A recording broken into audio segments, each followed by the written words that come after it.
Welcome, ladies and gentlemen, to another episode of Business Bros with the delay and everything. Hernanzi It's is as here. close as it's going to be. Yep, Hernanzi is here, host of the Business Bros podcast, along with my co-host, The insurance bro, James Cias, with Pipeline Insurance, where we are empowering licensed professionals to effectively add insurance to their existing businesses so that they... Dude, I wanted to change mine a little bit. I know I was going to tell you, but I wanted to change mine a little bit. I wanted to say, Blindside me, why don't you? sorry, I wanted to say that I want to help you embrace your own marketing, your own branding, so we can help you create generational wealth today and wealth today and generational wealth for tomorrow. Because look, we are going through some crazy times, ladies and gents. Content is king, and most of you have this fear of creating content. You grab your phone, you hold it up, and you don't know what to say. Today's guest, James, I'll let you drop the intro, but today's guest is going to share with us a little bit about how that content creation is going to help you bring your business to a new level, and I got some great stuff that we're going to talk about today. Hell yeah! Well, I'll start it off like this. Are you insanely ambitious? I know you are. That's why you're going to want to listen in today.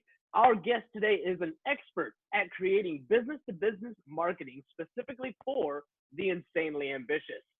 This guest has mastered the art of LinkedIn marketing strategies. The LinkedIn strategy he teaches is simple, but the most powerful method to connect and reach out to others. His marketing method has helped generate tens of thousands of connections and warm leads. So if you use LinkedIn marketing for your business, you must connect with the host of the Business Leaders Podcast and our incredible guest today. Please welcome to the show, Frank Aziz. Thanks for having me on, guys. I love your energy. Oh, dude. He sounds a lot louder when he's in the studio. Yeah. Yeah, in the studio. That's what I meant. All right, Frank, I want to know a little bit about you, man. Tell me a little bit about your background, how you even got into this whole LinkedIn gig. Interesting. I did web design for a while. One thing about web design is like I was doing these big projects, and the one thing that was the most that gave me the most headache was requesting payment from people that still wanted me to do their content, but they weren't giving me content to provide to the website, to put on the website. So I would literally have like these $20,000 websites, $10,000 was paid, and then I'd have to wait for them to give me content for them to agree to pay me the other 10,000, and they would keep delaying. So that was like, I think one thing I wanted to do was not only provide brands to companies, but I think I really wanted to venture into helping companies grow. And it kind of stemmed from that headache of like having to, collect money from clients who I was doing the websites of. And really I wanted to really help people grow, help build their brand, as well as do lead generation for them. And I think that, regarding, how to build a business, how to, leverage certain things to bring in new clients, I've definitely leveraged that and have a ton of experience with numerous clients and dealing with a team and having to execute that on a daily basis. I think, some of the insights I've learned have actually helped me grow my business, have helped other people grow their businesses. And I'd love to share, some of those things, and I'll let you lead the conversation. Yeah, man. So it's funny how that works. Oops, I think we lost your video. Are you still there? Uh-oh, maybe we lost Frank for a little bit. All right, well, we're going to keep going with this anyways. While Frank comes back, welcome to the internet age, right? The Zoom era where we, it's funny, James. I was talking to Jeffrey earlier today on the podcast, and as we were finishing the show, speaking of technical difficulties, right? This is something more of what happens in the background. I had Jeff and his dog Captain Crunch was like barking all loud in the background. Oh my gosh, yeah. Right. And so I told, as we were finishing signing out, I thought to myself, oh, that's exactly what I'm gonna do. I'm gonna make a parody video of, oops, did I lose you too, James? I'm still here. Oh, okay. I don't know what's going on. I'm losing images. Anyways, I was like, I'm going to make a parody video of our experience with Zoom. Like, I think that would be so funny, dude. Like it would just resonate right now because everybody in the business space is using Zoom. So I gotta do something like that. What song are you gonna use? I don't know. All I want to do is I'm a zoom. That's the one that popped into my head. So anyways, when we get Frank back, I'm gonna share a little bit about this whole content space, dude. I mean, Frank is a big LinkedIn guy, and I wanted to talk to him a little bit more about podcasting and creating content because that's one of those big things. LinkedIn. Specifically in LinkedIn. So for those of you who aren't on LinkedIn, LinkedIn is very much business space, B2B, B2C type communication. There's Frank. He came back. Sorry, guys. Was not expecting that to happen. Not used to my home office here. No, that's all right, dude. We got you sideways. Let me see if I can fix this. I was telling James, dude, every once in a while I do parody videos, and I think my next parody is going to be on my experiences with Zoom. Like my next rap parody video is going to be on Zoom. Where do you do those parody videos? Dude, I just write them myself. I record them here with the same equipment that we got here, and then I have a visionary team that comes out and does some of the video production for me. So it's just for fun, dude. You know what I mean? Something a little bit different, and you know, I did a parody video for Gary Vee, and I still hadn't gotten him to see it as far as I know. But, you know, it's just all in good fun. Like it gives me something else to do, get my creativity out. So you were talking about before we lost you were talking about having corporations come and create content to put on their website, right? And one of the things that I found is I come across people that have the same issues. I don't know what to create. I don't know how to create this content. And so for me, one of the things I'm launching here is I'm going to help you create your podcast. And the reason why is because I want you to take control of your own branding, your own marketing. We're coming across probably the next major recession due to everything that's going on. And what people do all too often is they cut back on their marketing expense, right? Their marketing budget, for some reason, that shrinks when that should be the complete opposite. This is the time where you should double down on your marketing. Yeah. But people don't know what to do. So I was like, we could do podcasts, take a long form 30-minute content like this, chop it up into small pieces, and now you have content for the next one episode could give you content for the next month potentially if you used it correctly. So yeah, let me give you insight too as to what I was doing for a while as well. I was doing a lot of like sales training regarding how to generate leads through LinkedIn. And I was using virtual platforms to train like sales teams of big corporations. So that's kind of like my experience and what not only have I done it for myself. So I think there's multiple layers of executing on something like this on B2B lead generation. The first layer is like doing it for yourself. Second layer is doing it for other people. And the third layer is doing it for other people and also training other people to do it for themselves. Mm-hmm. And so, you know, I think I can provide some insight regarding, you know, the generating leads and actually maybe putting myself in the shoes of people, the listeners, and kind of give them an idea as to how to grow their business via, you know, content as well as sales. But yeah, you're right, 100%. Like you got to create content. There's like, especially during this time, there is no way that you can make it big or you know, generate enough business to support yourself without generating content these days. It's going to be very difficult, especially in the next like 2 to 3 months. You have a tremendous opportunity to build a strong brand and execute on bringing in revenue because of that brand, you know, when this all boils over, when we're above water again. So I think it's certainly like really, really important to start focusing on, hey, what do I need to do to build my brand? How do I exponentially grow that brand? And then how do I turn that brand into actual business generation, business revenue? So tell me a little bit about that, because one thing that we've done really, really well up until this point is we consistently create content. We do our show Monday through Friday, every single day, 4 p.m.-ish sharp, right? That's our start time, 4 p.m.-ish sharp. And now with the lockdown, I'm doing like 3 times as many. I'm doing like 3 shows. I'm reaching out to other businesses. I'm like, hey, do you need help with your marketing? Do you need help with your exposure? Let me get you on the show. Let me create some content for you. Let me help you out during this time. Let me try to get you more business. But it's not just the show. It goes beyond doing this long form content. What else goes on after that? So you're saying like, once you do this long form content, how do you turn that into actual business? Yes. How do I turn this? I mean, I can sit and talk on the mic all day, but how is it going to pay the bills? Okay. So what you're talking about is there's the advice I'll provide is dependent on the level of business that the person's at, right? So if this person's a startup, then probably sales activities are going to benefit you the most. You still need to focus on your brand, but have that be the long-term vision. Branding is like so important.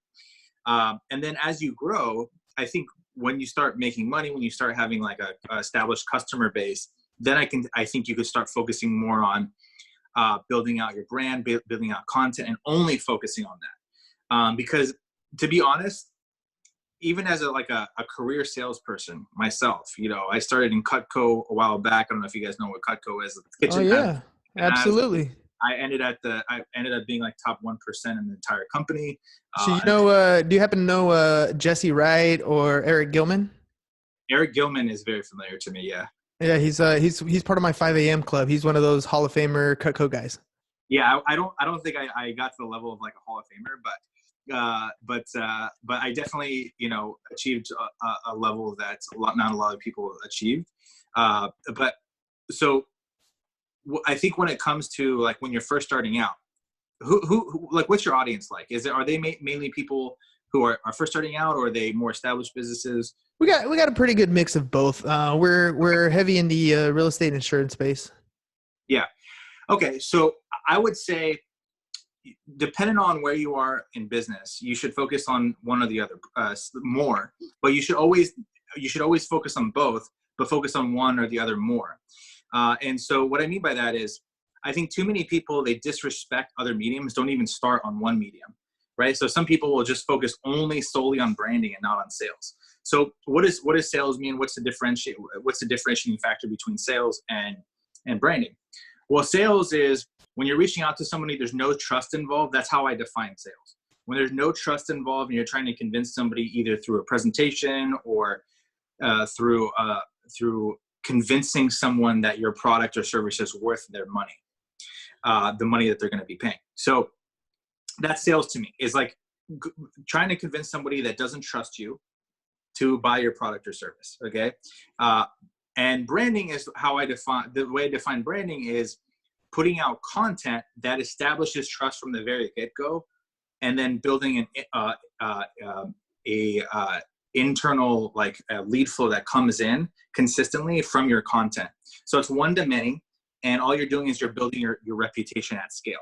That's what So it sounds to me like if you're talking to a startup, what you're trying to tell them to do is focus on the sales part, focus on, helping and trying to convince somebody of the quality of your product or service.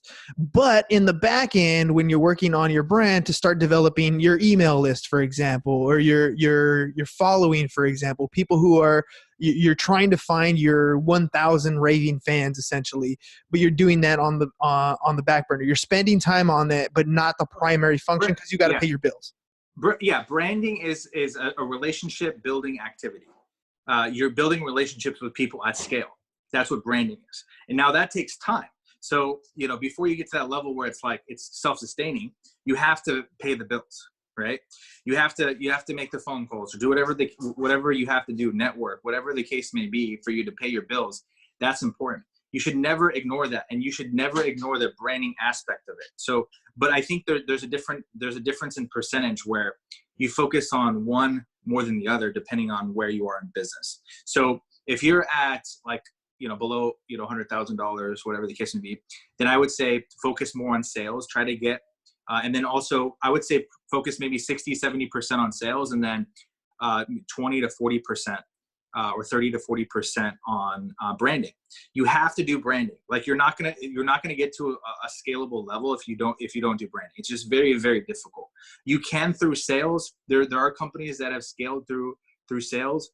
I'm a salesperson at heart, but it just makes doing a sales job consistently on a daily basis makes things more difficult. It's a grind. It's necessary. It's a grind. It's, I'm just giving you reality. You have to do the things that are necessary for you to build your business, but making 200 cold calls a day is definitely a grind. It's something I've done. It's something, we still make calls, like, depending, right now the situation is a little bit different. The sales, the sales environment is, the climate of sales right now is a little off. So I think it's kind of tone deaf to make a cold call to somebody to try to sell them like a $10,000, $20,000 package at this point. Yeah, it's tough.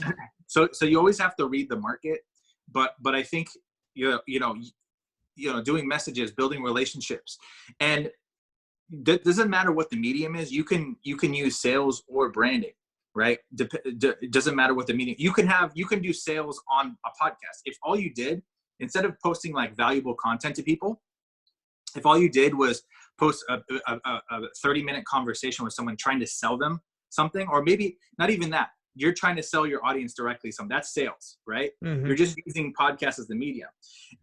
Branding is just relationship building. That's all it is. It's like, build a relationship. Don't ask for anything up front. Build a relationship. That's what branding is to me.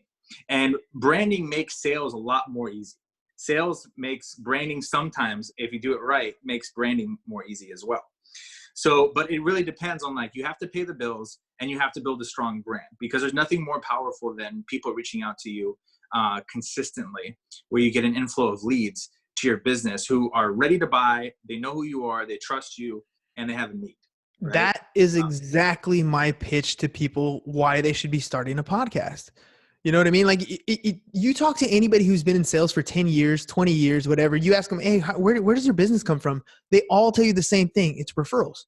At 20 years in, they're like, referrals. Well, how the hell do you get there? How do you look at a 20-year-old guy, just starting out in this world, and he looks at the 50-year-old guy who's been in the business forever, and he's like, oh, I just get a referrals. And he sits back and thinks, oh, okay, well, that's how you do it, right? I just got to get referrals.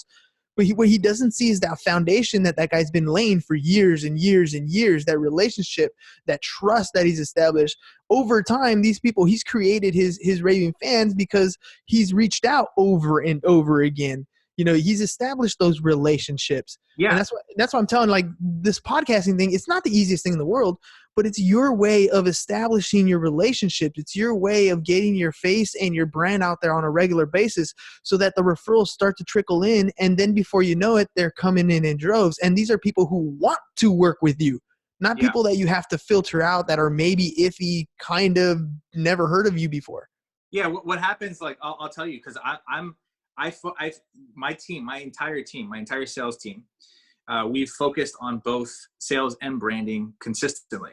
And so, I'm both. I'm both sales and branding. So I can speak and gain the respect of both the salespeople and the marketing people in any company, right? And so when you're making 200 phone calls a day, or like 50 phone calls a day, what normally happens is you're calling people, they show interest, but you don't have their trust. So they don't take you as seriously. There's no like stickiness to the relationship yet. So when you're following up, when you're making cold calls and you're following up with those people, you can sell those people, but it's going to be a very, low percentage of closed sales, right? Because there's no stickiness to the relationship. There's no like, oh, I don't want to like burn bridges with this guy, so I'm going to answer this phone call, right? You make a cold call. Somebody says, yeah, I want to do an appointment on Tuesday. They do the appointment. They're like, yeah, I'm so interested. Let me just ask the boss, or whatever the case may be. And you never hear from them again. Mm-hmm. That happens so often in sales. So like, even like when I talk to like sales reps, I'm like, hey, look, 50% of the people that actually do appointments with you, not like 50% of people that respond to their phone, 50% of people that go, yes, I'm interested, I want to do an appointment with you, are going to ghost you at some point. They're just going to completely ghost you. They're going to disappear. Right? And it's like that girl at the bar, dude. She gave you the wrong number just to make you go away. Yeah, that could be it. Or it could be like they feel like they don't have a need. They feel like in their mind they're going to call you when they need it. And especially if it's not like kind of like what is it called? Put out your fire type of service. Like, hey, I need this right now. And people are normally going to put it off. So what happens is instead of answering your phone call and telling you, I'm going to wait till like, you know, the third quarter of next year, whatever the case may be, they kind of ghost you. And then with the full intention to eventually reach out to you when they need the service, when they feel they need the service. But if it's not like a put out your fire type of service, They you know, forget. when will that happen? So that's why it's important to, I mean, if that's all you have, and you need to make money, you need to support your family, you need to support yourself, then do that. It's really, really important. You should still do it when you have, you know, a big brand too, but it's also much more effective when you're calling people who are fans of you. Yes. You know? Yes. So if you can create a system around doing that, that's awesome. So, you know, regarding the sales process, what should you do? There's a few things you can do, you know, in the sales process to make everything a lot more efficient. So, you know, are you, you know, your audience, you have a lot of people, listeners that have like B2B companies, they sell to businesses? Not so much. I mean, in the insurance space, yes, but in the real estate side, it's mostly B2C. B2C. Okay. So it works. It's the same. And so one industry that I would say is very similar to like a B2B sale is real estate, because, you know, in real estate, you have to build a strong relationship with someone before you gain them as a client, before you get them as a lifetime client. It's very similar to B2B. There's multiple decision makers. You may have a husband, wife, and whoever else, right? The only thing that's more difficult in a business to business environment is like sometimes you have like 7 decision makers, 8 decision makers, which makes it extremely complex and frustrating in many cases. But what do you do to gain people's trust? Well, you know, one thing you can do to gain people's trust is, what would you normally do to build a brand? Like, so you have your online brand and then you have your personal brand, right? So your personal brand, if you're like in a networking group, or if you're trying to gain the trust of one person, right? You're trying to gain the trust of one person. What do you do to gain their trust? Well, there's a lot of things you can't do, but the things you can do is show up on time to meetings, right? The things you can do are keep your word when you say you're going to keep your word. Things you can do is follow up when you say you're going to follow up consistently, and then do that without giving up. And those things, you know, initially gain people's trust and build your brand a little bit. And then when you gain them as a client, now you have somebody that, you know, wants to work with you. You do a really, really great job. That builds your brand and starts a stronger relationship with that person, right? And so you get referrals that way. So there's no difference. Like, people think like, I have an online brand and then I have just a personal brand, like I just have good character. There's no difference really. It's the same thing. They're just different mediums to build a brand. And so keep your word, do those things. And then if you have a huge brand online, you build your reputation, but if you don't provide the service or product in it, and you execute at a high level, then you hurt your personal brand 100%. So, you know, a good example of that is Brittany Dawn. You know, I actually, maybe I shouldn't mention it, but there's a fitness girl. She was on YouTube and she said she was going to do these like customized workout plans and nutrition plans. And she got so big on her social media platform. She got like millions of followers, and she couldn't execute on the service that she said she was executing on. So what happened was like hundreds, thousands of people started making personal videos saying they hate this girl, that they think she did a horrible job. So that hurt her reputation. So, you know, in a business climate, you always like understand that when you build a strong brand and you actually build it to a high level, you're going to get a lot of inflow, and you have to make sure that you can execute on that. But I also, like, when I'm talking to people, I almost have to get them to the point where they even believe that you can get an inbound lead. You can get somebody that reaches out to you based on listening to your content or whatever the case may be. And once I get them past that point, then we can start going, hey, how do we scale this, right? And without a doubt, you have to build an online brand. You have to.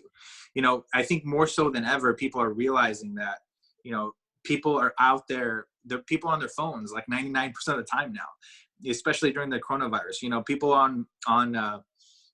they're consistently looking at content. They're on YouTube, they're on LinkedIn, they're on Facebook, they're on TikTok, all these platforms. And, you know, you can build a very strong personal brand, and build a whole business off of that brand, right? Elon Musk has a strong personal brand. Steve Jobs has a strong personal brand. People are more bought into personal brands as opposed to like logos and things like that.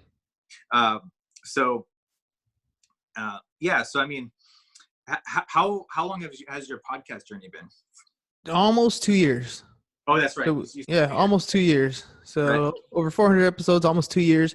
And you're exactly right. One of the biggest things and benefits that I've seen from building our brand is the relationships that we've built. I mean, we had almost 300 people that have been on the show, and every single one I could easily reach out and be like, hey, I need this from your industry, or can you help me out with this? And it's what I tell people. It's like reverse prospecting. When you go prospect and you pick up the phone and you're cold calling, you filter through no's to find the yeses.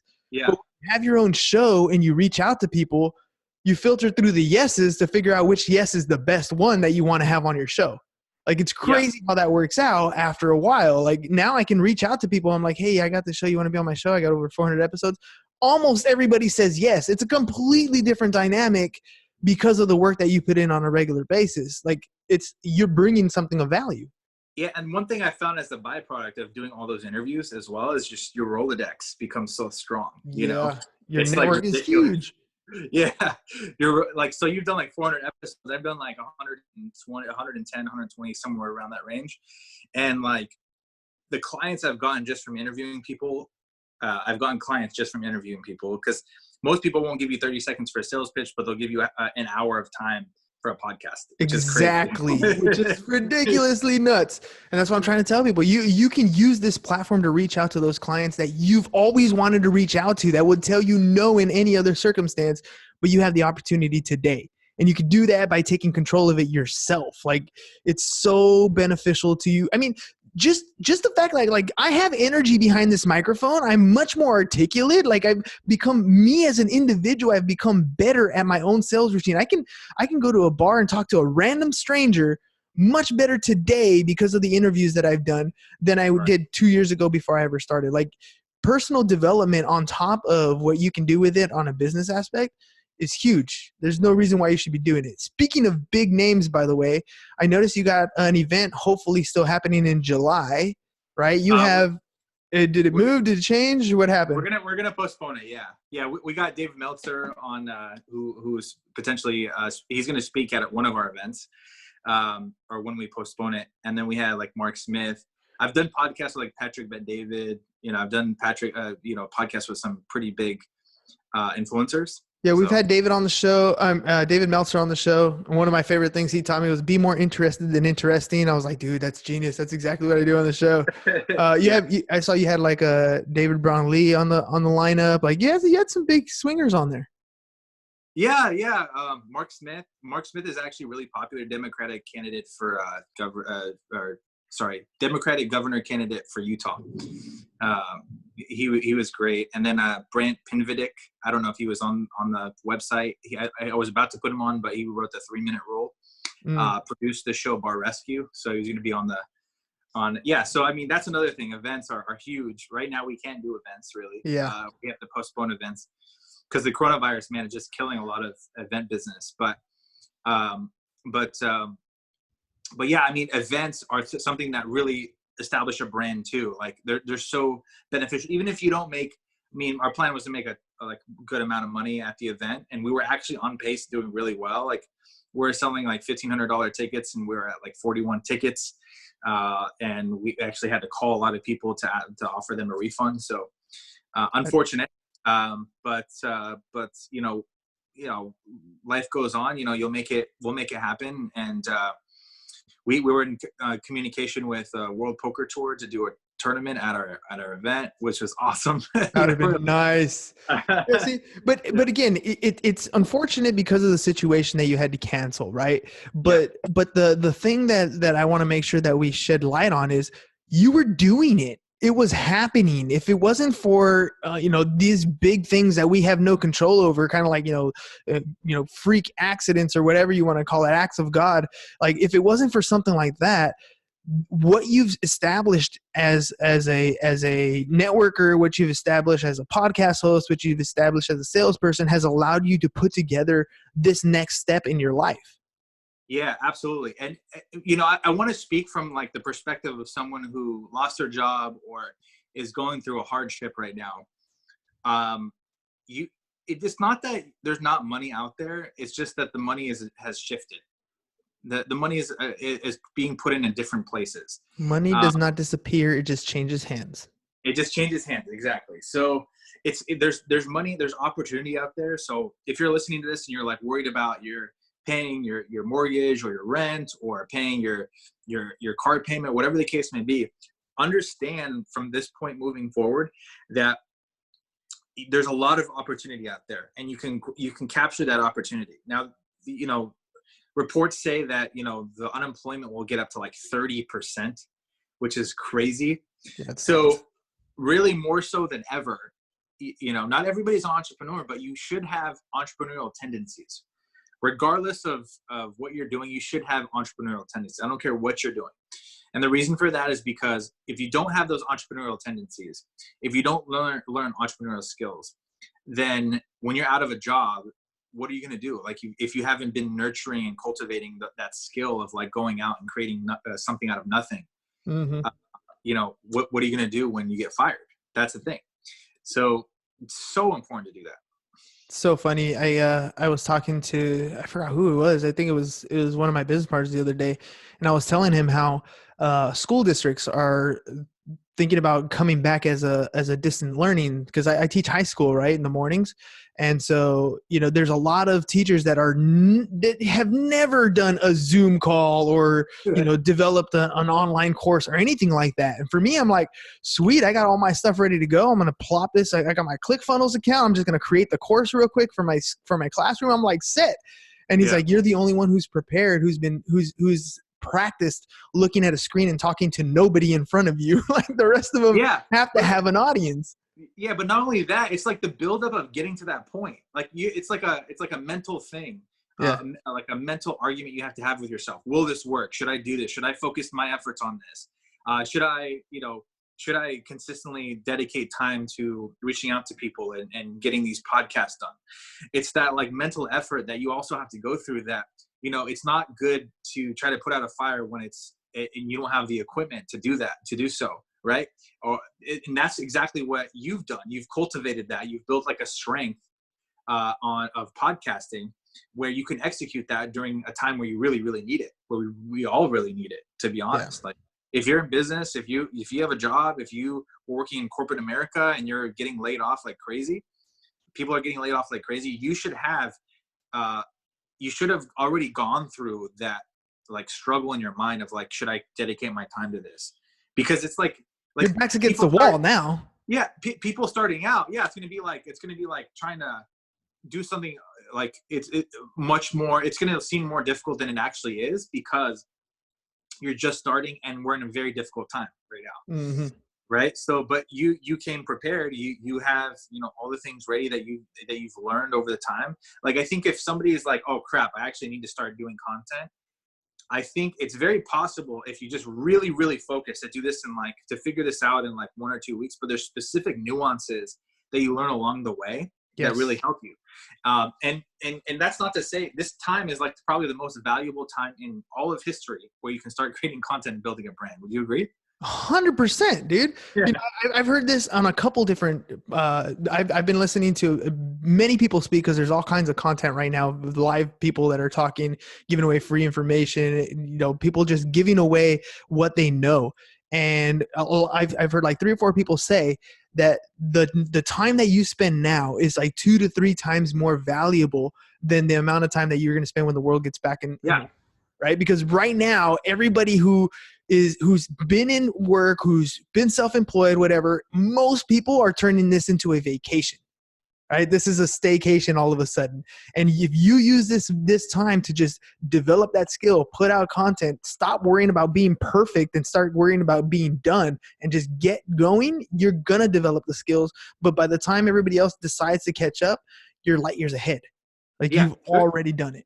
There's people that come out of this crisis with 1 million followers on TikTok, with Yes. 1 million followers on YouTube or LinkedIn or wherever they want to execute on. Now, there's definitely a nuance that has to be addressed, like based on that. Like, you need to be where organic reach is very high. Like, there's no doubt about it. Like, if you need to go where organic reach is very high, and there's different qualities and cons and benefits to every social medium, right? And I think that definitely needs to be discussed as well. Like, where's organic reach? Where's there less competition?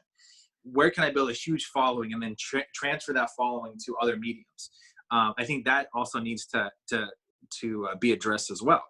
So if you're going to be on like YouTube right now, extremely competitive, right? Absolutely. Yeah. Organic growth. Like, what do you think about YouTube? Are you trying to? Oh my gosh. Well, here's some of the statistics that I share with people to get started on podcasts. I'm like, there are over 31 million YouTube channels out there. There's over 500 million blogs, but there's less than 1 million podcasts. And half of those have less than 14 episodes.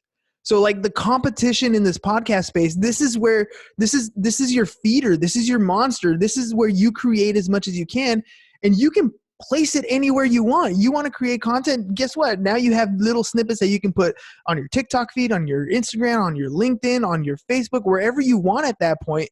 But the competition space that you're talking about, like podcasting, has a huge opening, probably because it does take a little bit more work than some of these other ones, but it's there. It's available. Yeah. But podcasting, like I said, like what I mentioned earlier, was it can be used as a sales tool. Absolutely. Right? A really great sales tool. Just ask people for interviews, build a relationship from the very get-go, and then you'll have clients that way, just by interviewing people that would be an ideal client for you. Just do that alone. And then on the back end, you have the extraordinary benefit of building a strong brand, right?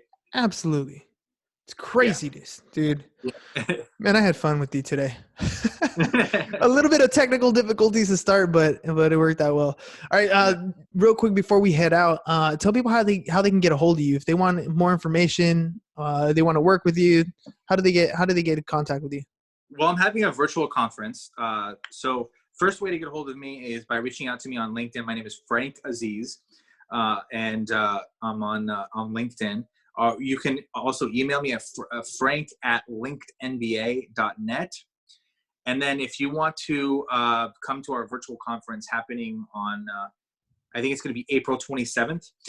So just to confirm, email me. I'll definitely send you some information. But go to capconevent.com to get the full details of that. So capconevent.com, CAPCON event.com, capconevent.com. Go to that website and you'll get the full details of when we're going to be doing this venture virtual conference. So if you want to meet investors, if you want to meet emerging companies that are gathered together to meet and to expand their businesses, definitely come to that conference. You want to expand your business, you want to get funding for your business from a venture capital standpoint, from a family office standpoint, come to that event. This is where the money is. This is where the big game. This is where the major league players play.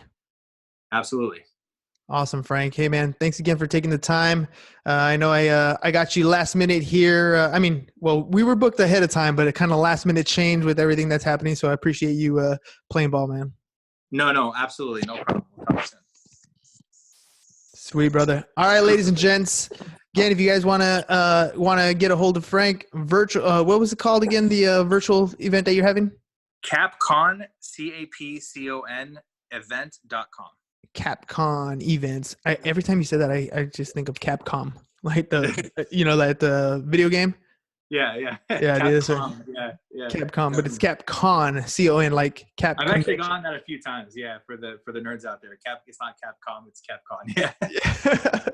All right, ladies and gents, that's all we got for you guys today. Peace, and we're out.